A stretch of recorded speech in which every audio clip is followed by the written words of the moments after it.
मेरा नाम वीरेंद्र कुमार है और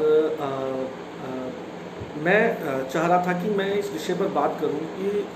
भाषा, सत्ता और समाज यानी जो लैंग्वेज है और उसके साथ जो जुड़ी हुई पावर्स हैं और जो सोसाइटी है, उन तीनों में आपसी संबंध क्या है। ये इसलिए ज़रूरी है जानना या समझना कि हम जिस समाज में रहते हैं और जिस समाज में रहकर हम लोगों से संवाद करते हैं, उस संवाद की अहमियत हमारे आपसी संबंधों में, यानी जो हमारी आपस की रिलेशनशिप है उसमें क्या योगदान कर सकती है या वो उसको कितनी दूर तक लेकर जाती है। इसलिए इस पर बात करना ज़रूरी है। दूसरा, मेरे जहन में कुछ सवाल इन मुद्दों को लेकर रहते हैं कि जो भाषा है और जो समाज है और जो सत्ता है यानी जो पावर है और जो सोसाइटी है, उन तीनों में जो आपसी संबंध है उससे मेरी, आपकी या हम लोगों की ज़िंदगी पर क्या प्रभाव पड़ता है। ख़ास तौर पे तब जब हम लोग एक ऐसे पेशे से जुड़े हैं जो समाज में ऐसा माना जाता है कि जो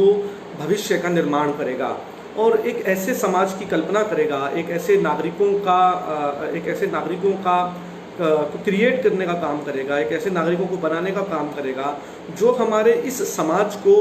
आगे लेकर जाएंगे, जो हमारे समाज की सभ्यताओं को आगे लेके जाएंगे, जो हमारी सोच को आगे लेके जाएंगे, जो हमारे विचारों को आगे लेके जाएंगे। इसलिए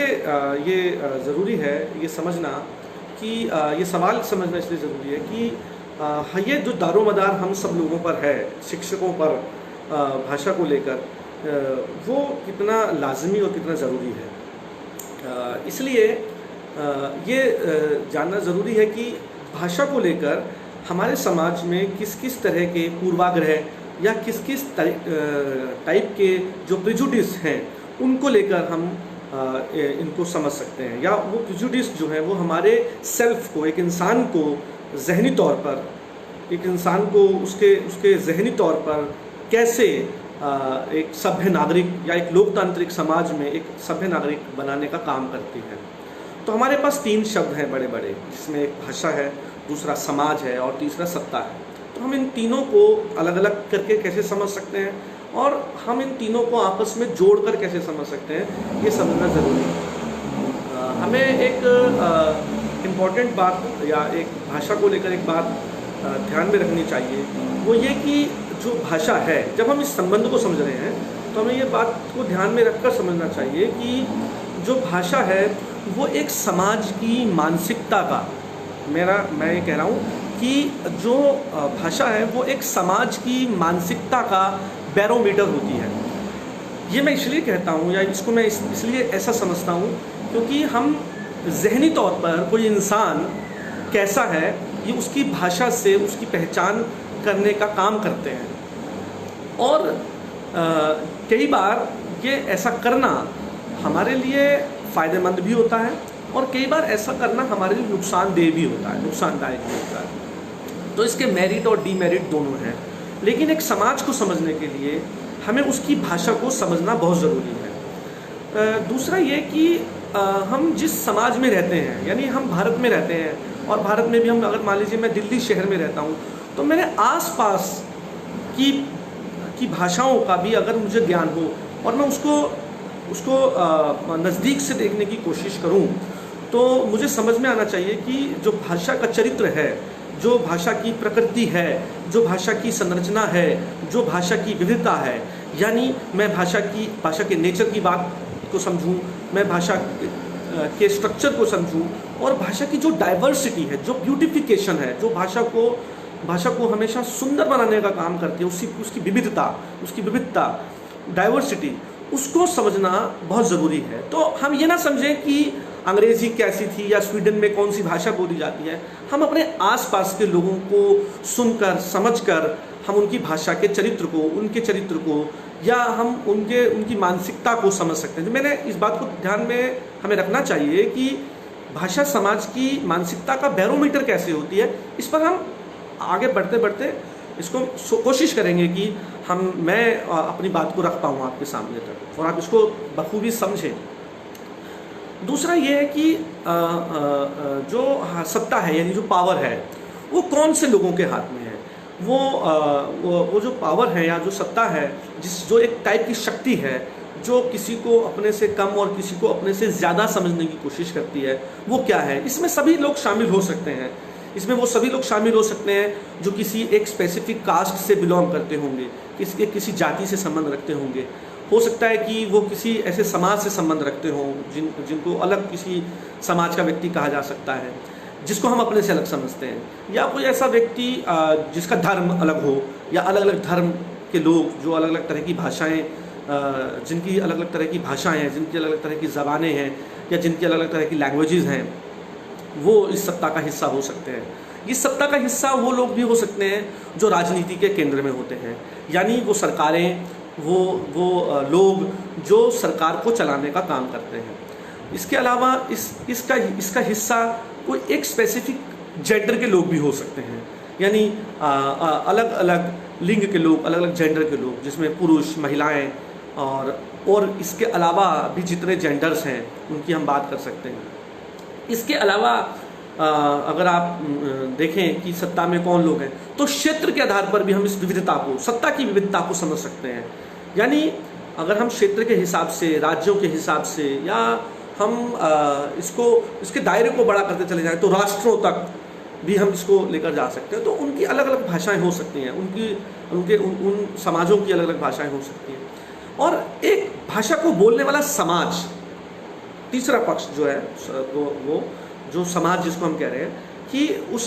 किसी एक भाषा को बोलने वाला समाज, जैसे भोजपुरी भाषा को बोलने वाला एक समाज है जिसको हम सब लोग बिहारी के संबोधन से पुकारते हैं। मैं कोई इसको इस बिहारी शब्द का इस्तेमाल इसलिए नहीं कर रहा हूँ, मैं बड़े साधारण, यानी इसका साधारणीकरण करने के लिए मैं इस शब्द का मैंने प्रयोग किया, क्योंकि हमारे समाज में जो डायकॉटमी है, जो विरोधाभास है भाषाओं को लेकर समझने का, वो इसी से जुड़ा हुआ है। तो जो समाज है जो जिस तरह की भाषा बोलता है, उसकी पहचान उसके भाषा से होती है। मैं इन तीनों संदर्भों में बताने की कोशिश ये कर रहा हूँ कि आप किसी भी तरह से भाषा को किसी की इंसान से, उसके समाज से, उसकी जाति से, उसके धर्म से, उसके क्षेत्र, उसके रहने की जगह से, उसके माहौल से, उसके परिवेश से अलग नहीं कर सकते हैं। भाषा इतनी इम्पॉर्टेंट और इतनी महत्वपूर्ण चीज़ है, क्योंकि हम कभी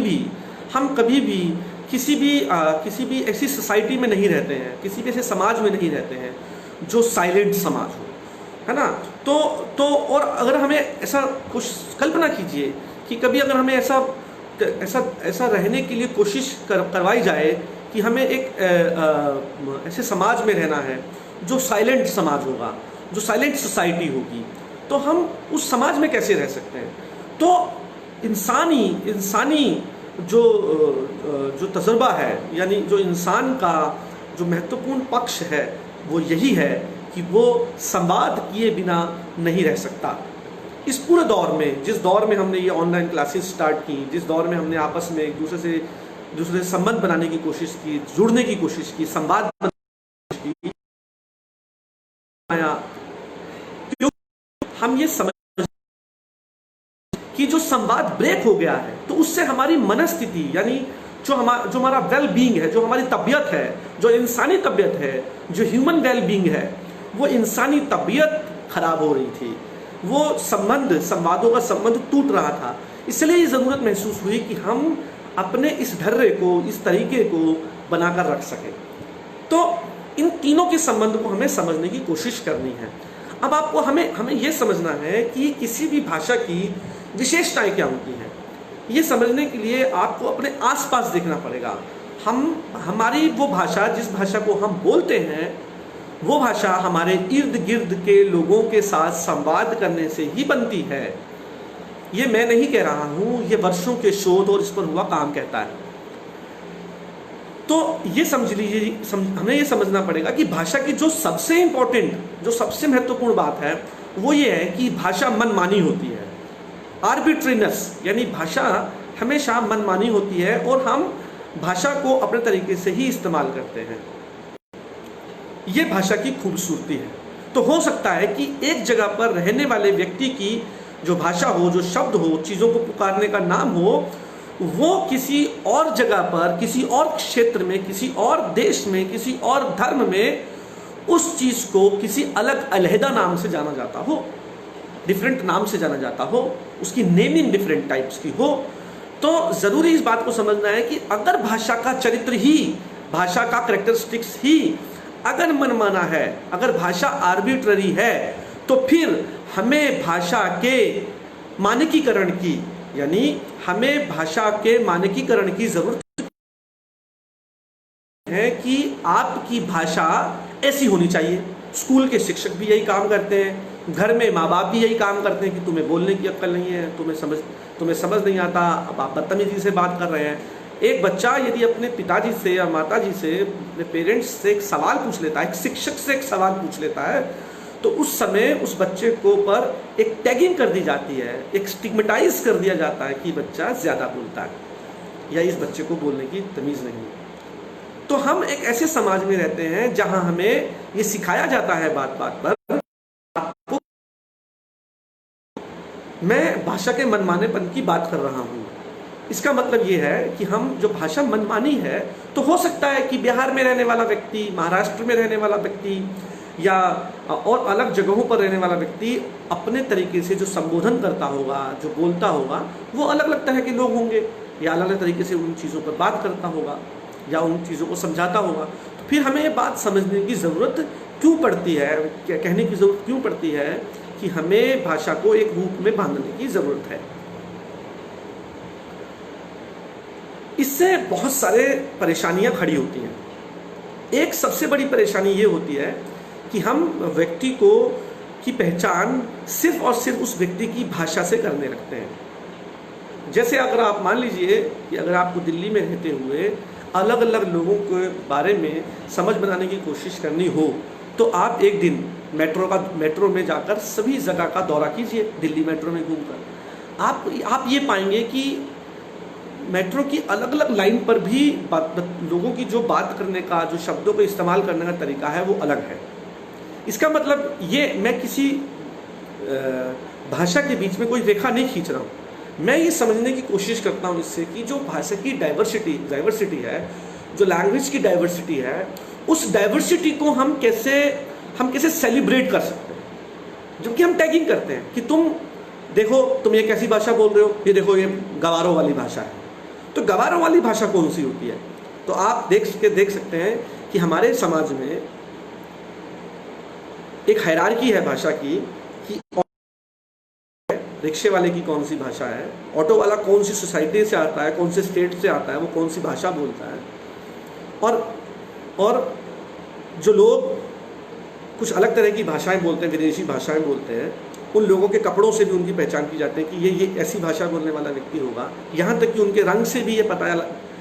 लगाने की कोशिश करते हैं कि ये व्यक्ति किस तरह की भाषा बोलता है। तो भाषाओं की एक हायरार्की है। मैं समाज, सत्ता और भाषा, इन तीनों को एक साथ लेकर चलने की कोशिश कर रहा हूँ। अब आप इसको भाषा को सत्ता के नज़रिए से समझने की कोशिश कीजिए। हमारा मुल्क जब आज़ाद होता है, जब देश आज़ाद हुआ, तो हमारा एक बहुत बड़ा इतिहास रहा है। जब यहाँ पर राजशाही थी, उसके बाद ब्रिटिश ईस्ट इंडिया कंपनी आई, फिर ब्रिटिश रूल आया, फिर भारत आज़ाद हुआ और भारत के अंदर भारत का संविधान का राज आया। संविधान, कॉन्स्टिट्यूशनल जो लॉज थे, उसके थ्रू, उसके तरीके से, उसके ज़रिए हमारा देश काम करने लगा। और उस संविधान में एक ऐसी भाषा की कल्पना की गई जिसके ऊपर बहुत लंबी बहस होती है, बहुत लंबी बहस हुई है ना। और आप ये देखिए कि हमारे राष्ट्र का चरित्र, हमारे देश का चरित्र भी उसी लैंग्वेज की डाइवर्सिटी के साथ ही बना है। आप देखें कि हमारे देश के जितने भी राज्य हैं, उन सभी राज्यों की जो संरचना है, जो उनको जो बनाने का काम है शुरुआती तौर पर, वो उनकी भाषा की पहचान से ही हुआ। और हमने इस पूरी की पूरी विविधता के साथ अपने आप को बना के रखा। हमने किसी को नहीं कहा कि हमारे देश की राष्ट्रभाषा क्या होगी। आप संविधान के अंदर इस तरह का कोई शब्द ढूंढ भी नहीं सकते। पूरे संविधान को अगर आप ले जाएं और भाषा, अगर आप समझें कि संविधान के अंदर जो 22 जो जो भाषाएं हैं, जो 22 लैंग्वेजेस हैं अलग अलग क्लासिकल लैंग्वेजेस, उनके अलावा अगर आप देखें तो जो संविधान के जो भाग 17 है, 17 जो पार्ट है, उसके अंदर जो आर्टिकल 343 से लेकर 351 तक जितने भी राजकाज की भाषा, जो देश जिस भाषा में काम करेगा उस भाषा के अंदर किसी भी स्तर पर कहीं पर भी ये शब्द लिखा ही नहीं गया कि कोई भारत की राष्ट्रभाषा है। और इसके ऊपर तमाम तरह की कई तरह की बहसें होती रहती हैं। तो कहने का मतलब ये है कि इस तरह की कोई संकल्पना हमने कभी की नहीं, हमारे कभी संविधान ने नहीं की। तो जो मैं इतिहास की बात बता रहा था कि हम एक राष्ट्रवादी इतिहास से लेकर निकले हैं, तो कोई एक राष्ट्रवादी या कोई राष्ट्र की एक भाषा होनी चाहिए, उसका एक चरित्र उसके बिना अधूरा है। मैं एक भाषाविद होने के नाते इसको नहीं मानता, या एक भाषा को समझने पढ़ाने लिखने वाला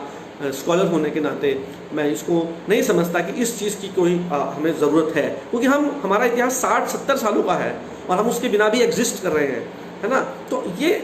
इससे समझने की कोशिश, हमारी समझने की कोशिश यही है, या हम जो इसको समझने की कोशिश करते हैं वो ये कि किसी भी तरह से समाज के अंदर, सत्ता के अंदर, पावर के अंदर हमें भाषा को नहीं घुसाना चाहिए। मैं अब आपको एक एक करके मैं एक एग्जाम्पल लेकर कोशिश करूँगा ये समझने की कि हम भाषा को किस नज़रिए से समझ सकते हैं। जैसे आप देखिए कि हम यहाँ तक कि जो लड़के और लड़कियों के बीच का जो गैप है, जो जेंडर डिस्क्रिमिनेशंस हैं, जो जेंडर विभेद हैं, वो भाषा को लेकर गढ़े गए हैं, और भाषा उनका एक निहायत अलग तरह से को रिप्रेजेंट करता है। अगर आप भाषाई स्तर पर इसको समझें तो हमारे पास विशेषण होते हैं। आप देखें कि भाषा के लिहाज से जब हम किसी को डिग्रेड करते हैं, यानी हम किसी को ये बताने की कोशिश करते हैं कि आपकी भाषा मेरी भाषा से सुपीरियर है, इसलिए मैं सुपीरियर हूँ आपसे। जो भेद हिंदी भाषा अंग्रेजी भाषा हिंदी भाषा के साथ करती है, इंग्लिश बोलने वाला व्यक्ति हिंदी भाषी व्यक्ति के साथ करता है, जिस टाइप का डिस्क्रिमिनेशन या जिस तरह का ज्ञान के स्तर पर अंतर एक अंग्रेजी बोलने वाला हिंदी भाषा के साथ करता है, ठीक वैसे ही अंतर हिंदी बोलने वाला भोजपुरी व्यक्ति के साथ करता है। ठीक वैसा ही अंतर भोजपुरी बोलने वाला व्यक्ति बिहार के अंदर बोली जाने वाली 3 भाषाओं के साथ करता है, जो मैथिली है, बज्जिका है, उसके साथ करता है। तो ये जो हायरार्की है लैंग्वेज की, इस हायरार्की को हम इसी तरह से समझ सकते हैं कि भाषा भी एक हायरार्की को क्रिएट करने का काम करवाती है, लोग करते हैं। भाषा अपने आप में ये काम नहीं करती, लेकिन ये सामूहिक स्तर पर होता है कि एक भाषा वाला व्यक्ति दूसरी भाषा वाले व्यक्ति को अपने से कम नापने की कोशिश करता है। ये इसलिए होता है क्योंकि हमने किसी भाषा को इतना स्पेस दिया कि हम उसके सामने दूसरी भाषा को उतना हमने स्पेस नहीं किया। अगर आप अंग्रेजी भाषा को हिंदी भाषा के साथ रखकर तोले समझने की कोशिश करें तो आप इसको एकेडमिक बैकग्राउंड पर जो भाषा है वो अंग्रेजी भाषा है, वो इंग्लिश लैंग्वेज है। इसलिए हिंदी लैंग्वेज को स्तर पर कम तरीके से समझा जाता है। आप इसके लिए मैकॉले से जुड़ा हुआ भाषा का जो विवाद है उसको बहुत लंबे स्तर तक समझ सकते हैं। जरूरी नहीं है कि इस 1 घंटे में हम उसको बात करनी चाहिए। दूसरी बात कि जो हमारे साथ भाषा के साथ जो ये हायरार्की है, जेंडर के स्तर पर मैं बात कर रहा था कि कैसे जुड़ी है। आप देखिए कि लड़कियों को हमेशा से ये सिखाया जाता है कि उनको शालीन शब्दों का इस्तेमाल करना है ना। और आप देखें कि जो विशेषण यानी जो एडजेक्टिव्स गालियों के तौर पर समाज में प्रचलित हैं, वो सारे के सारे एडजेक्टिव्स अगर उनकी आप कल्पना कर सकें तो वो सारे के सारे एडजेक्टिव्स महिलाओं के स्तर पर ही बुने गए हैं। ये इसलिए कि जब आप अपने सामने वाले को किसी गाली के संबोधन से जोड़ने की कोशिश करते हैं, एडजेक्टिव्स क्या काम करते हैं? एडजेक्टिव्स ये काम करते हैं कि हम किसी व्यक्ति को चाहें तो उन अच्छे एडजेक्टिव्स का इस्तेमाल करके हम उसको आसमान में बिठा सकते हैं, अपने से ऊंचा करके दिखा सकते हैं। और वही एडजेक्टिव्स अगर बुरे एडजेक्टिव्स का, खराब एडजेक्टिव्स का, नकारात्मक नेगेटिव एडजेक्टिव्स का इस्तेमाल करें तो हम उस व्यक्ति को अपने स्तर से नीचे के स्तर पर भी बिठा सकते हैं। तो जो गालियों के लिए जो एडजेक्टिव्स, भाषाई विशेषण इस्तेमाल किए जाते हैं, जो जेंडर के तौर पर बुने गए हैं, वो सारे के सारे महिलाओं के स्तर पर रचे गए हैं। इससे ये समझ में आता है कि भाषा एक हायरार्की को क्रिएट करती है। तो ये जो जेंडर डिस्क्रिमिनेशन है उसका एक इम्पॉर्टेंट एस्पेक्ट, उसका एक इम्पॉर्टेंट पहलू जो है वो भाषा से जुड़ा हुआ है। यानी भाषा के स्तर पर ही हम डिस्क्रिमिनेशन करना शुरू कर देते हैं, भाषा के स्तर पर ही हम उसके साथ विभेद करना शुरू कर देते हैं। दूसरा इंपॉर्टेंट एस्पेक्ट जो है, तो देखिए जेंडर का एक बहुत बड़ा इतिहास रहा है शुरू से लेकर, आप उनको वेदों से शुरू करें और आज के समय तक भी समझने की कोशिश करें तो आप ये पाएंगे कि जेंडर का डिस्क्रिमिनेशन उस स्तर से लेकर इस स्तर तक दिखाई देता है। और उसका जो सबसे बड़ा पहलू है वो पहलू है भाषा। भाषा के स्तर पर भी मैं ऋग्वेद से, सामवेद से, अथर्ववेद से और उसके बाद उपनिषदों की जो संपूर्ण व्यवस्था है उसके अंदर भी आप इस परिपाटी को तरीके से समझ सकते हैं। दूसरा जो इंपॉर्टेंट पहलू है वो कास्ट का है, क्योंकि मैं समाज से जोड़ रहा हूँ बात को और मैं सत्ता से जोड़ रहा हूँ। तो समाज में कुछ लोग ऐसी जातियों से आते हैं, सो कॉल्ड कथित तौर पर ऐसी जातियों से आते हैं जो अपने आप को एक जाति से ऊंची जाति का मानते हैं। और आप देखें कि उन जाति के लोगों के पास अपने तरह की भाषा है, वो भाषा के लिहाज से बताते हैं कि आप इस जाति से संबंध रखते हैं। तो देख लीजिए हमारे संविधान में जाति सूचक शब्दों के, क्योंकि मैं कह रहा हूं जाति सूचक शब्दों के नाम पर पाबंदी है, ये इसलिए क्योंकि आप अपनी भाषा से, यानी हम अपनी भाषा से किसी व्यक्ति को अपमानित भी कर सकते हैं। तो संविधान के अंदर तो बड़े स्तर पर अभिव्यक्ति की स्वतंत्रता पर जो स्वतंत्रता दी गई है, संविधान की व्याख्या जो शक्ति से आती है, जो सत्ता से आती है, वो जो शक्ति हमें प्रदान हुई है उस पर भी कुछ पाबंदियां लगाई गई हैं, जो जाति सूचक शब्दों जैसी पाबंदियां हैं। तो कोई व्यक्ति एक इस तरह की पाबंदी के साथ जब जीता है तो वो अपने आप को सुपीरियर भी बना सकता है और वो अपने आप को नीचा भी करके भी महसूस हो सकता है। तो जो पूरा ऑपरेसर का और जो ऑपरेस्ड का जो पूरा रिलेशनशिप है वो लैंग्वेज के बेसिस पर ही है। जातियों के हिसाब से भी अलग अलग तरह की जातियों के नाम हैं, आप उनको देख सकते हैं कि हम उनको किन किन नामों से संबोधित करते हैं। मैं एक सामाजिक प्लेटफॉर्म पे हूँ, एक एकेडमिक प्लेटफॉर्म पे हूँ, इसलिए मैं नहीं चाहता हूँ कि मैं उन शब्दों का इस्तेमाल करूँ, लेकिन अगर आप उन शब्दों का इस्तेमाल करें तो आप सिर्फ एक शब्द का नाम लेकर भी अपने से सामने वाले व्यक्ति को अपने से नीचा दिखा सकते हैं। ये भाषा की शक्ति है, जिसको मैंने कहा कि भाषा जो है वो समाज का बैरोमीटर होती है। तो एक तो आप वो व्यक्ति जो इस तरह की भाषा का इस्तेमाल कर रहा है उस व्यक्ति की मनस्थिति को, उस व्यक्ति के मानस को समझ सकती हैं, उस इंसान की वेलबींग को समझ सकते हैं, उस इंसान की इंसानी तबीयत को समझ सकते हैं कि वो इंसान किस तरह की भाषा से प्रेरित है। इसके अलावा अगर आप देखें कि अलग अलग क्षेत्रों में रहने वाले लोग किस तरह के समाज का किस तरह के शब्दों का इस्तेमाल करते हैं, क्षेत्रीयता, जिस विविधता को, जिस सेलिब्रिटी को हमारे संविधान ने, जिस कॉन्स्टिट्यूशन को, हमारी लैंग्वेज की डाइवर्सिटी को सेलिब्रेट करके अलग अलग तरह के समाजों में, अलग अलग तरह के राज्यों का निर्माण किया, वही भाषा आज हमें वहाँ से भगाने के काम में आती है। आप मुंबई का उदाहरण ले सकते हैं, वहाँ से जो यूपी और बिहार यानी उत्तर भारत की भाषा बोलने वाले लोगों की जो पहचान की जाती है उनको वहाँ से किस तरह से भगाने की कोशिश की जाती है। तो भाषाई आधार पर एक अपनी अस्मिता रची जाती है। तो जो आइडेंटिटी है, जो भाषा के जरिए हमने रची है, अपने सेल्फ को जो बनाया है, उस सेल्फ को समझने की ज़रूरत हमें भाषा महसूस कराती है। आप ये समझ लीजिए कि ये जो डिस्क्रिमिनेशन है, जो भाषा के ज़रिए जो अंतर बनाया जाता है, उस अंतर को इसलिए हम समझने की कोशिश करते हैं कि हम एक टीचर होने के नाते, एक अध्यापक होने के नाते हम इसको समझें कि भाषा किस स्तर पर हमारे कक्षाओं में जो नागरिक बनने वाले हैं, देश के जो लोकतांत्रिक समाज के जो नागरिक बनने वाले हैं, जो सभ्य नागरिक बनेंगे, उन लोगों की भाषा कैसी है। तो ये आपसी संबंध को दर्शाता है, सत्ता के संबंध को दर्शाता है, ये दर्शाता है हमारे इंसानी संबंधों को, कि भाषा के जरिए हम अपने संबंधों को कैसे अच्छा बना सकते हैं और कैसे बुरा बना सकते हैं। यदि आप देखें कि अलग अलग, जैसे मैंने कहा कास्ट, क्लास, कम्युनिटी, तो एक क्लास की भाषा भी है, एक क्लास की भाषा भी है, अलग अलग। आप दिल्ली में निकल जाएं, मैं आपको दावे के साथ कह सकता हूँ कि आपको अगर साउथ एक्स के अंदर एक अच्छे हिंदी राइटर की किताब को ढूंढना पड़े तो आपको बहुत मशक्क़त करनी पड़ेगी। ये मशक्क़त ठीक उतनी ही होगी कि अगर आप दिल्ली के जहांगीरपुरी, बादली जैसे इलाके में चले जाएं और वहाँ आप एक अच्छे अंग्रेज़ी लेखक की किताब को ढूंढने में महसूस करेंगे। ठीक उसी तरह का संबंध है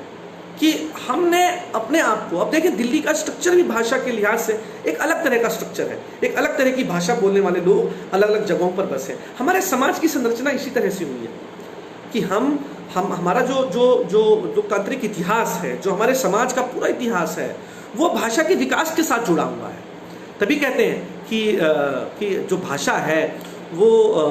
हमेशा दो कोस के ऊपर, यानी अगर 10 कोस पर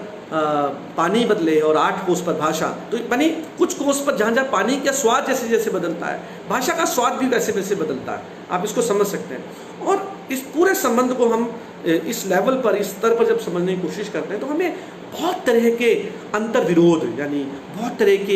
तरह की डायकॉटमीज, विरोधाभास देखने को मिलते हैं। तो एक तो समाज के स्तर पर हम भाषा को इस तरह से समझ सकते हैं कि जो जातियों के, जो जेंडर के, जो लिंग के, है ना, कास्ट, क्लास, कम्युनिटी के जो डिफरेंसेस हैं वो हम बनाएं। क्योंकि देखिए हम जिस कक्षाओं में, जिन क्लासेस में हम लोग पढ़ाते हैं, वो क्लासेस भी एक हेट्रोजीनियस क्लास होती है। उस क्लास के अंदर भी आने वाले बच्चे बहुत से होते हैं,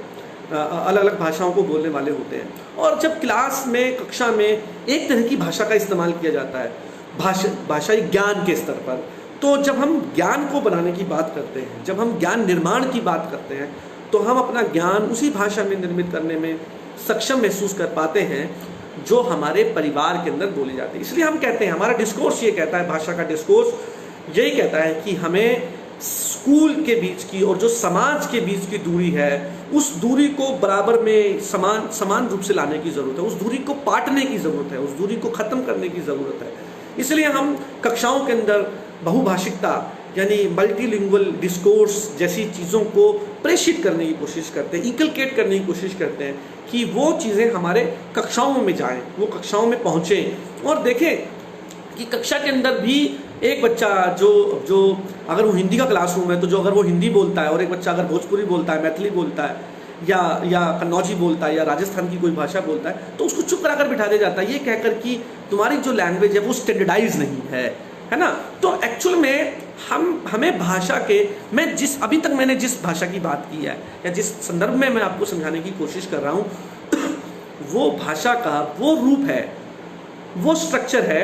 जो प्राकृतिक है। और वो स्ट्रक्चर है लैंग्वेज का ओरल ट्रेडिशन। वो ओरल ट्रेडिशन की मैं बात कर रहा हूँ। देखिए, जो ओरल ट्रेडिशन है वो रिटन ट्रेडिशन से अलहदा है, अलग है, डिफरेंट है, वो बिल्कुल अलग है। और जब हम ओरल ट्रेडिशन को स्पेस नहीं देते हैं, जब हम ओरल ट्रेडिशन को समझने की कोशिश नहीं करते हैं, और जब हम सिर्फ और सिर्फ रिटन लिटरेचर के या लैंग्वेज के जब रिटन संदर्भों को, रेफरेंसेस को समझने की कोशिश करते हैं, उसके ट्रेडिशन को समझने की कोशिश करते हैं, तो हम गफलत में आ सकते हैं। मैं भाषा के नाते ऐसा समझने की कोशिश करता हूँ, भाषा को पढ़ाते हुए, समझते हुए, भाषा का स्कॉलर होने के नाते ऐसा महसूस करता हूँ। आप देख लीजिए, जो लोग ये कहते हैं कि किसी एक भाषा की, जो राष्ट्रवादी हैं भाषा के लिहाज से, वो ये कहते हैं कि किसी एक भाषा की लिपि होनी चाहिए, किसी भाषा के अंदर जो ग्रामर का स्पेस है वो ज़्यादा होना चाहिए, है ना। लेकिन जो नेचुरल जो लैंग्वेज है वो लैंग्वेज ओरल लैंग्वेज है। देखिए, अंग्रेज़ी भाषा आज तक रोमन लिपि में लिखी जाती है, उसकी अपनी लिपि नहीं है। मेरी बात समझने की कोशिश, मतलब इसको हम ऐसे समझ सक रहे हैं कि एक ऐसी भाषा जो पूरे विश्व की भाषा है, उसको भी लिखते हैं हम रोमन लिपि में। तो ये एक ऐसा प्रस्फुटन है, एक ऐसी समझ है जिसको अगर लेकर हम कक्षाओं में या हम उनको लेकर समझें तो आप इसको बखूबी समझ सकते हैं। एक और बात मैं करना चाहता हूँ कि जब हम जो ये सोशल मीडिया है, इसके ऊपर आप देखते हैं कि लोग ट्रोल करते हैं। ट्रोल ये ठीक वैसी ट्रोलिंग है जो कास्ट को लेकर, जेंडर को लेकर, कम्युनिटी एरियाज को लेकर की जाती है। उस वो जो स्टिग्मास हमने बनाए हैं सोसाइटी के अंदर, जो निशानदेही हम करते हैं एक व्यक्ति की भाषा के लिहाज से, वो उसको आप ट्रोल के जरिए समझ सकते हैं। देख लीजिए कि लोकतांत्रिक समाज के अंदर किस स्तर पर ट्रोलिंग के जरिए कैसी भाषा का इस्तेमाल करके हम जो है एक सामने वाले व्यक्ति को सत्ता यानी शक्ति के लिहाज से और दूसरा समाज के लिहाज से हम कैसे अपने से नीचा दिखा देते हैं। और ट्रोल जब आप करते हैं तो बहुत सारे ऐसे एडजेक्टिव्स का इस्तेमाल करते हैं जिनको हम नकारात्मक यानी नेगेटिव एडजेक्टिव्स कह सकते हैं भाषा के लिहाज से। तो जो ट्रोल शब्द है मुख्य रूप से भाषा का शब्द है, और ट्रोल का मतलब होता है जो स्क्वेडियन सोसाइटी है जहाँ की ये भाषा है, वहाँ पर एक दानव को ट्रोल कहा जाता है और वो दानव पीछा करता है लोगों का। तो ये इस तरह का ट्रोल है कि हम लोगों को एक भाषा के जरिए ट्रोल करने की कोशिश करते हैं। बहुत लंबा इतिहास है भाषा का, ओरल ट्रेडिशन है। तो मैं जो समझने की कोशिश कर रहा हूँ वो ये कि किसी समाज के अंदर, किसी सोसाइटी के अंदर, किसी सभ्य समाज के अंदर भाषा का, सत्ता का और जो समाज है उसका जो आपसी संबंध है वो कितना इम्पोर्टेंट होता है, या उसको हम कितने अच्छे तरीके से समझ सकते हैं। तो एक पक्ष जो मैंने आपको सोसाइटी का, समाज जो हमने अभी डिस्कस किया या हम जो कोशिश कर रहे हैं समझने की कि हम कैसे इसको समझ सकते हैं, जानने की कोशिश कर सकते हैं। देखिए एक दूसरे एस्पेक्ट पर अगर हम समझने की कोशिश करें कि भाषा का जो चरित्र है, जिसको मैंने कहा कि भाषा मनमानी है, तो आप मुख्य रूप से अगर पूरे विश्व की जितनी भी भाषाएं हैं उन सब भाषा, क्योंकि हमने जब शुरुआत में डिस्कस करना शुरू किया तो हम ये समझ रहे थे कि जो हायरार्की है लैंग्वेज की, जो हायरार्की डेवलप की जाती है भाषाओं की, अंग्रेज़ी भाषा, हिंदी भाषा, भोजपुरी भाषा, मैथिली भाषा, बज्जिका, कन्नड़, तेलुगु, तमिल, जिस भी तरह से आप उस हायरार्की को समझने की कोशिश करते हैं, तो हम ऐसा क्यों कर पाते हैं, या हम ऐसा क्यों करने की कोशिश करते हैं? क्योंकि जैसे मैंने शुरुआत में कहा कि हम भारतीय समाज को, यानी हम अगर भाषाई समाज को समझने की कोशिश करते हैं तो समाज का, भाषा जो होती है वो समाज का बैरोमीटर होती है। तो हम ये कैसे समझ रहे हैं कि किसी इंसान को अगर हमें समझना है तो हम उसकी भाषा से समझ सकते हैं कि वो इंसान इंसानी तौर पर किस तरह के शब्दों का इस्तेमाल करता है, उसके जहन में क्या चलता है ना। तो हमने जैसे ट्रोल का एग्जांपल लिया, या जो कास्ट का डिस्क्रिमिनेशन भाषा के ज़रिए होता है, जो जेंडर का डिस्क्रिमिनेशन होता है, जो क्लास का डिस्क्रिमिनेशन है, उसको हम किस तरह से समझ सकते हैं। तो इम्पोर्टेंट रूप से यानी महत्वपूर्ण स्तर पर हम इसको ये समझे कि भाषा का जो पूरा इतिहास है, यानी भाषा की जो समझ है वो कैसे। तो मेरे पास कुछ इसके लिए भी सवाल है जो मैं अपने आप से हमेशा पूछता हूँ कि जिस स्तर पर भाषाओं को अलग अलग एक दूसरे से छोटा और बड़ा करके समझा जाता है, यानी किसी को हम कहते हैं क्यों हम ये डिस्क्रिमिनेशन करते हैं, क्योंकि हमने एक हायरार्की बनाई है कि ये लैंग्वेज है, ये डायलेक्ट है। तो लैंग्वेज और डायलेक्ट को जब हम अंतर करने की कोशिश करते हैं, दोनों को समझने की कोशिश करते हैं, तो हम मुख्य रूप से, जैसे मैंने एग्जाम्पल दिया कि लिपि, स्क्रिप्ट, किस स्क्रिप्ट में लिखी जाती है कोई भाषा, तो एक सबसे बड़ा इंपॉर्टेंट बात है। तो अंग्रेजी भाषा जो इतनी विश्व की इतनी बड़ी भाषा है और उसके पास अपनी लिपि नहीं है, रोमन लिपि में लिखी जाती है, तो आप फिर उसको डायलेक्ट कहिए अंग्रेजी भाषा को, है ना। भाषा अपने आप में समृद्ध होती है, कोई भी भाषा अपने आप में पूर्ण होती है, कोई बोली नहीं है, कोई भाषा नहीं है, हर एक भाषा अपने आप में पूर्ण है अगर उसको आप उसके ओरल ट्रेडिशन से समझने की कोशिश करते हैं। आप देखिए भोजपुरी भाषा में इतनी रवानगी है, जैसे मैं आपको एग्जांपल दूं कि अगर आपको अपनी भाषा में, जिस भाषा को आप बोलते हैं, अगर आपको उसकी विविधता को समझना है, जिसकी बात मैंने शुरू की कि भाषा की प्रकृति, उसकी संरचना और उसकी विविधता, यानी उसकी डाइवर्सिटी, तो अगर आप उसकी डाइवर्सिटी को समझना चाहते हैं, आप उसके नेचर को समझना चाहते हैं, तो आप ये बताइए कि आपके समाज में रंगों के कितने शेड्स अवेलेबल हैं। यानी लाल रंग को आप लाल रंग को का अंतर करने के लिए आप कितने तरीके से उसका अंतर कर सकते हैं। तो आप या तो ये कहेंगे कि ये टमाटो रेड है, ये चिली रेड है, ये रेड है ना। तो तो आप ये समझिए कि अगर आप किसी ऐसी भाषा से संबंध रखते हैं जो भोजपुरी है या मैथिली है, जो बुझिका है, या जो यूपी में जो भाषाएं बोली जाती हैं या कन्नौजी हैं, उसके अंदर आप उस विविधता को समझने के लिए आपके पास कितने रंगों के शेड्स हैं, आपके पास कितने शब्द हैं उसको उसको उसको उसको उसको डिस्क्राइब करने के लिए, उसको बताने के लिए, तो आप समझ पाएंगे उसकी विविधता। और आप मेरी बात को समझ पा रहे होंगे कि मैं किस टाइप की विविधता की बात कर रहा हूँ भाषाई स्तर पर। तो भाषा का एक लंबा ट्रेडिशन है। तो आप समझे कि दुनिया की जितनी भाषाएं हैं, अगर हम उनको समानता के स्तर पर समझने की कोशिश करें, तो समानता के स्तर पर भाषाओं में क्या क्या समानताएं हो सकती हैं। तो बहुत बड़े भाषाविद हुए चॉम्स्की, वो ऐसा मानते थे, या उनका ऐसा कहना है और हम भी ऐसा मानते हैं, हम भी सबसे समझते हैं कि दुनिया की जितनी भाषाएं हैं अगर आप समझें, तो थोड़े से अंतर के बाद पूरी की पूरी दुनिया की सारी भाषाएं एक तरीके की हैं। सारी भाषाएं, सभी भाषाएं अगर दुनिया की आप ले लें, तो भाषाई स्तर पर आप समझें, जैसे सब्जेक्ट, ऑब्जेक्ट और वर्ब, यानी भाषाई स्तर पर अगर आप उसको समझने की कोशिश करें, तो दुनिया की सभी भाषाएं थोड़े से फेरबदल के बाद एक जैसी लिखी जा सकती हैं। किसी भी लिपि में आप किसी भी भाषा को लिखते हैं, मैसेजिंग के तौर पर आप अंग्रेजी को हिंदी में, हिंदी को इंग्लिश में लिखकर भेजते हैं और आप समझते हैं। तो आप ये कहना कि किसी एक भाषा की लिपि होती है और वो भाषा सुपीरियर होती है,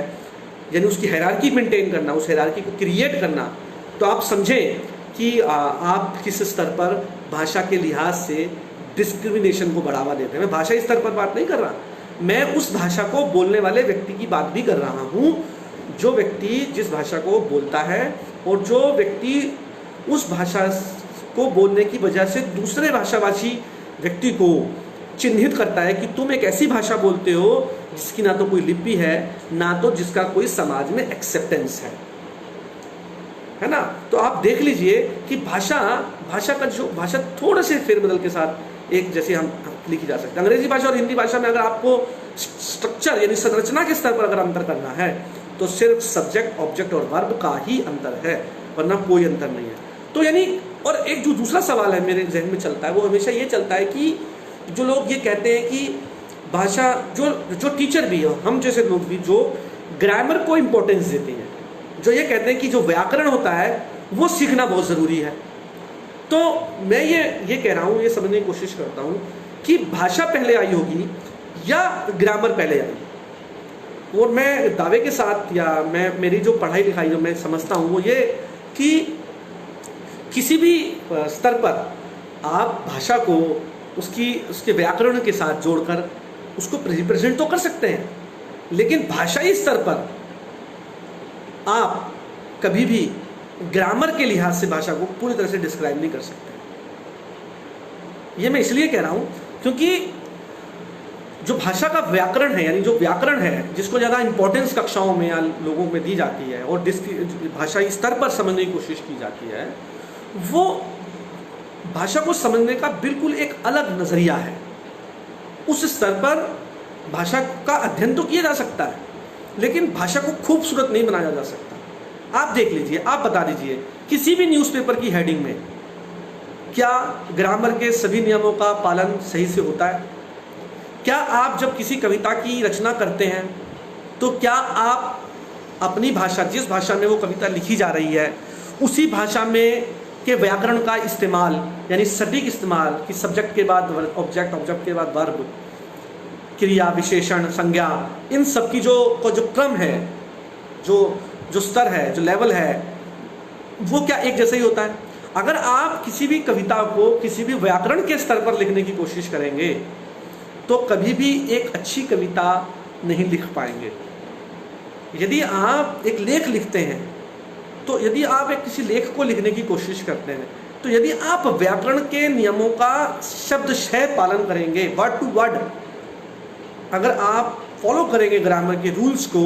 तो आप एक अच्छा सेंटेंस नहीं लिख पाएंगे जो सामने वाले पाठक को आपकी बात को समझा सके। तो जो लोग भाषा और बोली के बीच में संबंध उसका व्याकरण को लेकर करते हैं, जो उसकी लिपि को लेकर करते हैं, और उस लिपि और उस व्याकरण के स्तर पर जब उस समाज के लोगों से घृणा करते हैं, या उन समाज के लोगों को जो वो भाषा बोलते हैं, यानी वो जो बोली बोलते हैं, सो कॉल्ड कथित तौर पर हम जो जिनको बोलियां कहते हैं, भोजपुरी, जो जिसको अभी 22nd शेड्यूल में स्पेस नहीं दिया गया है, उसको जब हम देते हैं तो वो भाषा जो है कमज़ोर बन जाती है। इसलिए मैं ये कह रहा हूँ कि जब हम भाषा को शक्ति के स्तर पर समझने की कोशिश करते हैं, जब हम भाषा को संबंधों के स्तर पर कोशिश करते हैं, तो भाषा शक्तिशाली कैसे बनती है। तो मैंने जो दो एग्जाम्पल यानी दो उदाहरणों से जो मैंने समझने की कोशिश करी, एक जो ग्रामर है और दूसरी जो लिपि है, यानी जो डायलेक्ट और लैंग्वेज के बीच का जो डिफरेंस है, वो कैसे दो समाजों के बीच में हायरार्की को क्रिएट करने का काम करता है। इसको एक तरीके से हम समझ सकते हैं, एक एग्जाम्पल तरीके से समझ सकते हैं। जैसे देखिए कि अगर मैं आज देश में, अगर मेरी शक्ति चले और मैं अगर आज देश में, यानी हम लोग अगर देश में हिंदी को राष्ट्रभाषा बना दें, तो हम कितने ऐसे लोग होंगे जो मेरी इस बात को स्वीकार करेंगे इस विविधता वाले देश में रहते हुए। दूसरा, यदि कोई दिन ऐसा आए या अभी इसी दौरान मैं चाइनीज़ भाषा में आपके साथ बात करना शुरू कर दूं और मैं ये कहूं कि आज हम इसी भाषा में बात करेंगे, तो आप मेरी उस भाषा को किस स्तर पर समझ पाएंगे, मेरी बात को किस स्तर पर समझ पाएंगे। तो आप ये समझिए कि एक बच्चा जब आपकी कक्षा में आता है तो उस बच्चे के पास उसकी अपनी भाषा होती है, और जब आप उस बच्चे को अपनी कक्षा के अंदर उस भाषा में पढ़ाने की कोशिश करते हैं जो आपके क्लासरूम की लैंग्वेज है, तो उस बच्चे के लिए वो चाइनीज़ भाषा के समान ही होती है। इसलिए बच्चे को कुछ समझ में नहीं आता, और हम ये थोपने की कोशिश करते हैं कि हाँ, जो कक्षा की भाषा है वही आपको मैं ये नहीं कह रहा कि कक्षा की कोई भाषा नहीं होनी चाहिए, हो सकती है, लेकिन मैं मानसिक स्तर पर इस कॉग्निशन के लेवल पर समझने की कोशिश कर रहा हूँ कि बच्चा भाषा को किस स्तर पर कैसे समझने की कोशिश करता है। तो दूसरा, जो हम शक्ति की बात कर रहे हैं कि क्लासरूम में कैसे एक भाषा को शक्ति मिल जाती है, और जो बच्चे उस भाषा, जो क्लासरूम की भाषा है, उस भाषा को समझते हैं और बोलते हैं, वो हमेशा कक्षा में अव्वल रहते हैं। वो बच्चे हमेशा स्टार चिल्ड्रंस होते हैं, और वो बच्चे हमेशा दूसरे बच्चों से हमेशा ऊपर रहते हैं। और जो दूसरे बच्चे जो वो भाषा बोल नहीं पाते हैं, जिनको वो माहौल अपने कक्षाओं में, घरों में नहीं मिल पाता है कि वो उस भाषा को बोल सकें, वो बच्चे हमेशा अपने आप को उस पूरी कक्षा के अंदर दबा कुचला महसूस करते हैं। तो एक बात तो ये, और दूसरी बात ये कि जो मैं शक्ति वाली बात कर रहा हूँ कि किसी भाषा को इतनी शक्ति मिलती कैसे है, तो वो शक्ति मिलती है हमारी सत्ता से। किसी भाषा को, वो सत्ता कौन सी हो सकती है? वो सत्ता एक क्लासरूम के अंदर एक टीचर की हो सकती है, एक स्कूल के अंदर उस स्कूल को चलाने वाली राज्य सत्ताओं की हो सकती है। जैसे दिल्ली सरकार अगर किन्हीं स्कूलों को चलाती है, तो वो सरकार उस स्कूल के अंदर एक भाषा को लगाने का काम करती है कि आज से मीडियम ऑफ इंस्ट्रक्शन इस स्कूल का ये होगा। या दूसरे स्तर पर अगर हम संवैधानिक स्तर पर ये बात समझने की कोशिश करें कि आज तक ऐसी कौन सी भाषाएं हैं जिनको संवैधानिक दर्जा प्राप्त है भाषा का, मैं फिर वही भाषा और बोली वाले संदर्भ की बात कर रहा हूँ। तो अगर आप ये देखें कि जो 8वीं अनुसूची है संविधान की, उसके अंदर जब संविधान बना तो 14 भाषाएं थीं जिनको पहचाना गया था कि ये भाषाएं हैं, और स्तर वही थे, लिपियाँ होंगी, और मुख्य स्तर पर वो उस समय जब जो कॉन्स्टिट्यूशनल डिबेट्स थी उसके अंदर यह तय किया गया कि कितनी भाषाओं को बोलने वाले लोग कितने हैं, उनकी संख्या के आधार पर हम ये मानते हैं कि वो भाषा है। संविधान ऐसा मानता था, या संविधान के लोग ऐसा मानते थे कि तो उनको भाषा बनाया गया। तो 14 ऐसी भाषाएं थी जिनको उस समय 8वीं अनुसूची में शामिल किया गया, और आज की डेट में ये 22 भाषाएं हैं। यानी हमने उसके अंदर 8 भाषाओं को और जोड़ दिया जिनको हमने कहा कि ये भाषाएं हैं। तो अब उस संविधान में जिनको लैंग्वेज का स्टेटस नहीं मिला और जिन भाषाओं को लैंग्वेज का स्टेटस मिल गया, वो अपने आप में उन भाषाओं से सुपीरियर बन गई जिन भाषाओं को संविधान में संवैधानिक दर्जा प्राप्त नहीं हुआ कि वो भाषाएं हैं। तो इस लिहाज से वो भाषाएं, वो 22 भाषाएं हमारे समाज में सत्ता के नज़र में, शक्ति की नज़र में, वो भाषाएं आज अपना एक दर्जा रखती हैं। वो क्लासरूम की भाषाएं हो सकती हैं। अब कोशिश कीजिए समझने की कि महाराष्ट्र के बॉर्डर पर एक स्कूल है, नेचुरल तरीके से समझने की कोशिश कीजिए, ओरल ट्रेडिशन के तरीके से समझने की कोशिश कीजिए कि अगर महाराष्ट्र और कर्नाटका के बॉर्डर पर एक स्कूल है, वो महाराष्ट्र की टेरिटरी में भी हो सकता है, वो कर्नाटका की टेरिटरी में भी हो सकता है। और ठीक यही बात गुजरात और महाराष्ट्र के बॉर्डर पर भी निर्भर करती है कि गुजरात की टेरिटरी का बॉर्डर के इलाके वाला एक स्कूल और महाराष्ट्र की टेरिटरी के अंदर वाला एक स्कूल, उस स्कूल में पढ़ने आने वाले बच्चों की भाषा कैसी होगी। तो कुछ बच्चे ऐसे होंगे जो कन्नड़ बोल रहे होंगे, कुछ बच्चे ऐसे होंगे जो मराठी बोलते होंगे। अगर मान लीजिए कि बिल्कुल बॉर्डर वाले इलाके के अंदर महाराष्ट्र के जहाँ मराठी कम है और कन्नड़ ज़्यादा है, लेकिन एक सरकारी स्कूल के अंदर या एक प्राइवेट स्कूल के अंदर भी जो महाराष्ट्र की सरकार जिसको गवर्न करती है, उस स्कूल के अंदर अगर कक्षा के अंदर 50 बच्चे भी कर्नाटक बोलने वाले हैं, 60 बच्चों की क्लास में 50 बच्चे या 40 बच्चों की क्लास में 30 बच्चे कर्नाटक भाषा, कन्नड़ भाषा बोलने वाले बच्चे हैं, तो जो मीडियम ऑफ इंस्ट्रक्शंस है उस स्कूल का, जो शक्ति से आया है, उस राज्य की शक्ति से आया है, जो राज्य की भाषा है मराठी, तो उस बच्चों को पढ़ाने मराठी में मीडियम ऑफ इंस्ट्रक्शन यानी सामाजिक विज्ञान, इतिहास, गणित और अलग अलग विषय भी उसको उसी भाषा में पढ़ाए जाएंगे। तो सोच के देखिए भाषाई स्तर पर, कॉग्निशन के लेवल पर उन बच्चों का, जो बच्चे उस भाषा को सीख रहे हैं, वो किस तरह से अपने आप को महसूस करेंगे पढ़ते समय, है ना। तो अलग महसूस करेंगे। तो कहने का मेरा कहने का तात्पर्य ये है, हम समझने की कोशिश ये कर रहे हैं कि कोई भी एक भाषा शक्तिशाली तब बनती है जब उस भाषा को राज्य का स्टेट का संरक्षण प्राप्त होता है। और वो संरक्षण कैसे प्राप्त है? भारत के मामले में वो संरक्षण प्राप्त है उसको उसके बोले जाने वाले लोगों के ऊपर, किस क्लास के लोग उसको बोलते हैं, कौन सी सोसाइटी के लोग उसको बोलते हैं, और इम्पोर्टेंट तौर पर संविधान में किसको भाषा का दर्जा प्राप्त है ना। तो ये हमें समझने की कोशिश करनी है। एक और बात मैं आपको बताता हूँ कि ये भी इंसानी स्तर पर समझने की हमें कोशिश करनी है। मैं समझता हूँ इसको ऐसे कि जब भी हम अपने आप को मोबिलाइज करने की कोशिश करते हैं, गतिशीलता जैसे ही हमारे अंदर आती है, तब हम अपने से हमेशा जो हमें अपने से ऊपर दिखाई देता है, हम उसका अनुसरण करने की कोशिश करते हैं। तो आप देखें कि भारत के अंदर, अगर उत्तर भारत में अगर हम समझे, तो पंजाबी भाषी परिवार जो हैं जो ऐसे परिवार हैं जो यूपी और बिहार के परिवार हैं, वो हिंदी की तरफ बढ़ रहे हैं, और जो हिंदी वाला समाज है वो अंग्रेज़ी की तरफ बढ़ रहा है, और जिस समाज के पास अंग्रेज़ी है वो और अन्य भाषाओं की तरफ बढ़ने की कोशिश करता है, सीखने की कोशिश करता है। तो क्लासरूम में भी, समाज में भी, सोसाइटी में भी हम उन लोगों से हमेशा घृणा करते हैं जो लोग हमारे लेवल से, हमारे स्तर से निचले तरह का काम करते हैं, और अगर उनकी वो भाषा है तो हम उस भाषा को अपनाने की कोशिश नहीं करते, है ना। हम ये कहते हैं कि ये भाषा हमारे समाज की भाषा नहीं है। यही ठीक तरीका धर्म के लिहाज से भी है ना, कि हम अगर हमारे समाज में एक ऐसे समाज को, एक ऐसे धर्म को अगर खराब माना जाता है, तो उस धर्म के शब्दों का इस्तेमाल हमारी भाषा के अंदर वर्जित हो जाता है। जैसे कर्म कांड के अंदर आप देख लीजिए, काम चलाओ शब्द नहीं चलेगा। संस्कृत के अंदर जो श्लोक बोला जाएगा,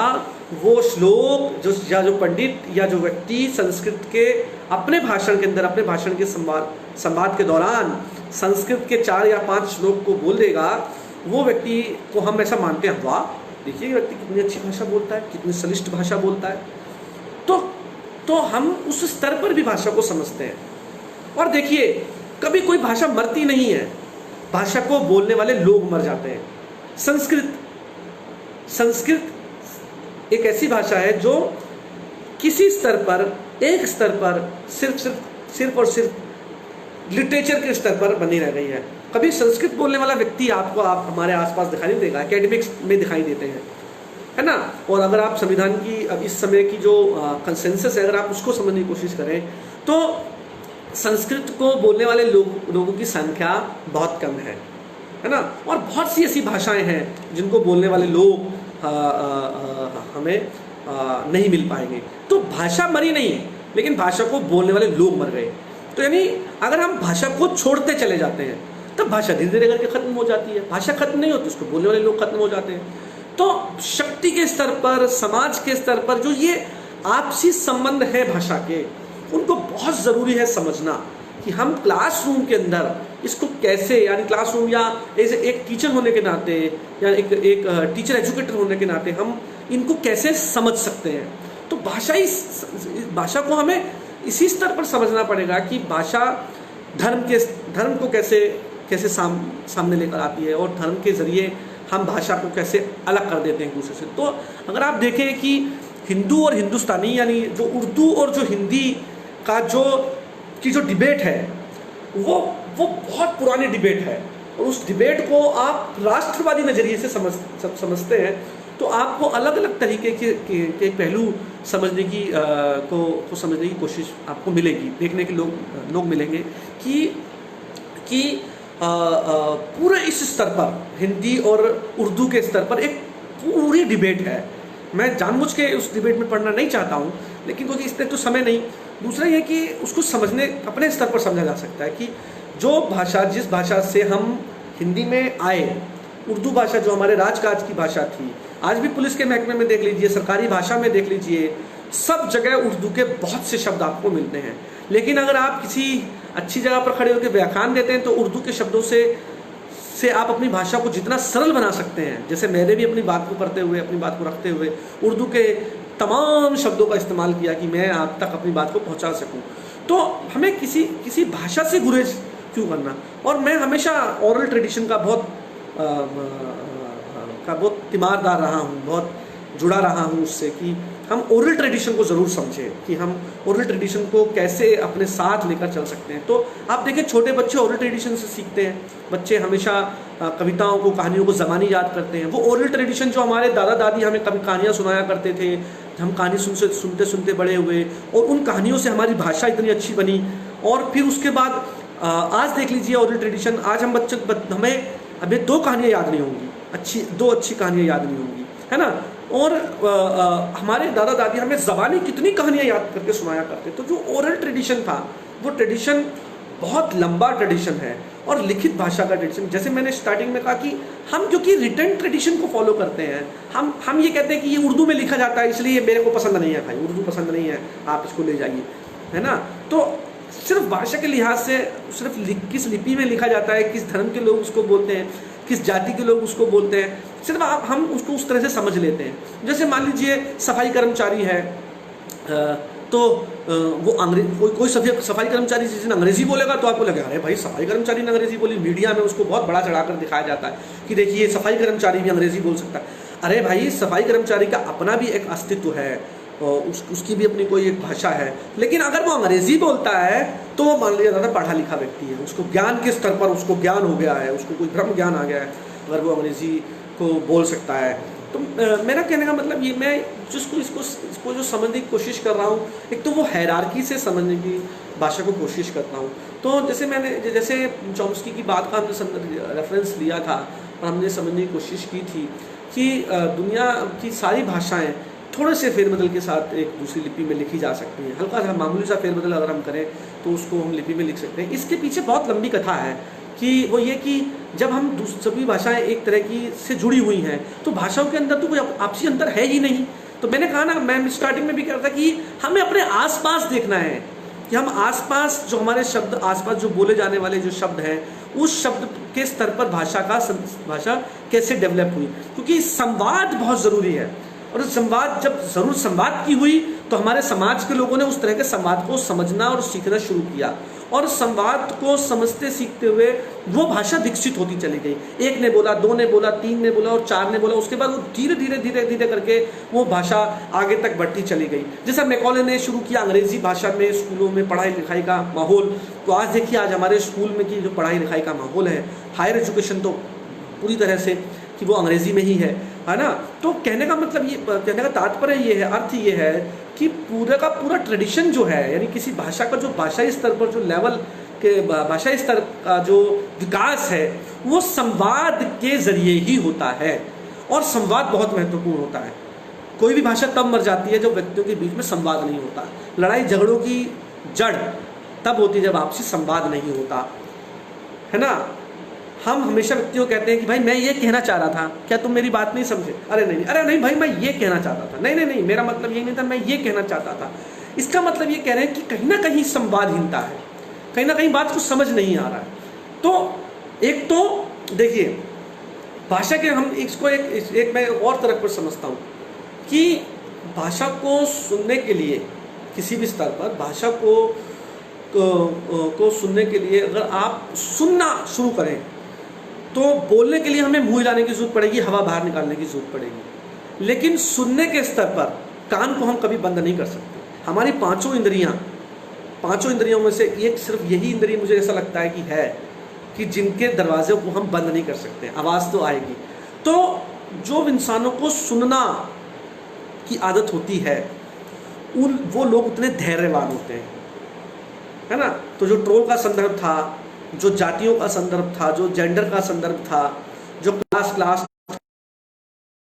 जो रिलीजन का रेफरेंस था, जो लैंग्वेज और डायलेक्ट का जो रेफरेंस था, वो रेफरेंस को अगर हम ध्यान में रखेंगे तो हम भाषा के स्ट्रक्चर को, भाषाई स्तर पर जो लोग चालाकियाँ करते हैं उनको, और भाषाई एडजेक्टिव यानी लैंग्वेज के जो एडजेक्टिव्स हैं वो जिनके ज़रिए हमें कम और ज़्यादा बना दिया जाता है, उसको हम समझेंगे तो हमें कोई भी भाषा ऊंची नीची कम ज़्यादा ज्ञान के स्तर पर नहीं लगेगी, है ना। तो उसको हमें समझना है। और किसी भी समाज के अंदर बहुत ज़रूरी है कि संवाद बना रहे। किसी भी शक्ति, समाज और भाषा का आपसी जो तालमेल है वो बना रहे। अगर ये तालमेल नहीं बनेगा तो संवादहीनता को जन्म होगा, और समाज के अंदर फिर जो ट्रोल करने के, जो स्टिग्मेटाइज करने के, यानी जो लोगों को हम स्टिग्मेटाइज करते हैं, लोगों को एक शब्द के ज़रिए पहचानने की कोशिश करते हैं, और जो गालियों के संदर्भ होते हैं, उस तरह की चीज़ें फिर हमारे समाज में बढ़ती हैं, क्योंकि हमने अपने आप को सुनने लायक नहीं बनाया है, धैर्यवान नहीं बनाया है। आप देख लीजिए कि हम लोग सामने वाले को बोलने नहीं देते हैं, है ना। आप टीवी की डिबेट्स को देख लीजिए, लोग एक दूसरे को बोलने नहीं देते हैं और अपनी बात को पहले रखते हैं। यदि हम दूसरे की बात को सुनेंगे, समझेंगे और फिर उस पर रिएक्ट करेंगे तो हम उस बात को यहाँ से कॉग्निशन के लेवल पर बहुत बड़े स्तर पर बनाकर तर्कों के साथ रखकर इस्तेमाल कर सकते हैं। मैंने कोशिश ये की अपने इस पूरे 1 घंटे में कि मैं भाषा, सत्ता और समाज के उन सभी रेफरेंसेस को टच करने की कम से कम कोशिश कर सकूं जो हमें मदद करें भाषा के स्तर पर हमारी दुनिया को समझने में, हमारे देश को समझने में, हमारे समाज को समझने में, लोकतांत्रिक समाज को समझने में, है ना। और उसको समझने में जो हमारी कक्षाओं में अक्सर होता है ना, जब हम बच्चों को अलग अलग संबोधनों से बुद्धू कहकर, बेवकूफ़ कहकर संबोधन करने की कोशिश करते हैं। तो कोशिश हमें ये करनी है भाषा के लिहाज से कि तो हम लैंग्वेज को कभी भी स्टैंडर्डाइज करने की कोशिश ना करें। हम जब कोई भाषा को स्टैंडर्डाइज करने की कोशिश की जाती है, भाषा के स्तर पर कह रहा हूँ, मेरा किसी भी भाषा से कोई विरोध नहीं है, लेकिन जब भाषा को लोगों तक सीमित रखा जाता है तो वही हाल होता है जो संस्कृत जैसी भाषाओं का हुआ, जो क्लासिकल लैंग्वेजेस का हुआ। इतनी समृद्ध भाषा, इतना अथाह भंडार, जिसके अंदर ऋग्वेद, सामवेद, अथर्ववेद, उपनिषद लिखे गए, तमाम तरह के मंत्रोच्चारण लिखे गए, वो भाषा आज केवल पुस्तकों तक, बुक्स तक सीमित रह गई है। तो क्योंकि हमने उस भाषा को कुछ लोगों तक सीमित करके रखा। और आप देखें कि जो भाषाई स्तर पर है, जब हम बच्चों को कोशिश करते हैं ये कहने की नहीं आपको स्टैंडर्डाइज लैंग्वेज का इस्तेमाल करना है, आपको इस शब्द के लिए यही शब्द इस्तेमाल करना है, तब इस स्तर पर आप कभी भी भाषा के साथ न्याय नहीं कर पाएंगे, आप लोगों के साथ, बच्चों के साथ न्याय नहीं कर पाएंगे, है ना। हिंदी की कहानियाँ बच्चों को सुनाने की आदत हो, इंग्लिश की कहानियाँ सुनाइए, अपनी भाषाओं की कहानियाँ सुनाइए। जिस बच्चे को जितनी ज़्यादा भाषाएँ आएंगी, जिस व्यक्ति को जितनी ज़्यादा भाषाएं आती हैं समझनी, पढ़नी, लिखनी, बोलनी, वो बच्चा कॉग्निशन के स्तर पर उतना ही बड़ा होता है। और हम क्या करते हैं अक्सर, हम ये कहते हैं कि अपने बच्चों को इंग्लिश की तरफ या उन फॉरेन लैंग्वेजेस की तरफ बढ़ाने की कोशिश करते हैं, और उन भाषाओं को जिनके अंदर विविधता है, जिनके अंदर रवानगी है, जिनके अंदर ऐसी चीज़ें हैं जहाँ पर एक बात को कहने के लिए, एक शब्द को कहने के लिए 1000 तरह के शब्द अवेलेबल हैं, उपलब्ध हैं, उन शब्दों से हम गुरेज करते हैं, उन शब्दों से हम घृणा करते हैं, उन भाषाओं से हम घृणा करते हैं, है ना। और उस स्तर पर हम समझने की कोशिश करते हैं। आप कभी देखिए भोजपुरी फिल्में देखिए, आप भोजपुरी फिल्में देखिए या तमिल की फिल्में देखिए, तमिल में जो भाषा है, तमिल भाषा में जो फिल्म बनाई जाती हैं, तेलुगु की फिल्म देखिए, तेलुगु बहुत समृद्ध भाषा है, उड़िया बहुत समृद्ध भाषा है। अगर आप उन भाषाओं में बनी हुई फिल्मों को देखें तो उन फिल्मों के गानों को कभी आप सुनने की कोशिश करें, वो आपको 10 तरह के अर्थ दे के जाते हैं। उन स्टोरीज़ को आप पढ़ने की कोशिश करें, वो आपको 10 तरह के अर्थ देकर जाती हैं। तो और इसलिए हम कहते हैं कई बार हमें वो गाने वल्गर लगने लगते हैं, लेकिन उसके अंदर आप उसको भाषा की दृष्टि से अगर आप समझने की कोशिश करेंगे तो उसके अंदर आपको वो फैब्रिक मिलेगा, वो ताना बाना मिलेगा, वो तबीयत मिलेगी, इंसानी तबीयत मिलेगी, जो अपने आप को एक्सप्रेस कर सकती है, जो अपने आप को, अपनी बात को दूसरे तक पहुंचा सकती है ना। तो मैं भाषा को उस स्तर पर समझने की कोशिश कर रहा हूँ। और जहाँ तक सत्ता, समाज और भाषा का संबंध है, तो क्योंकि मैंने कहा कि उसको बोलने वाले लोग हैं, उसको बोलने वाली क्लास है, उसको बोलने वाला समाज है, धर्म है, उसको बोलने वाली जातियाँ हैं, तो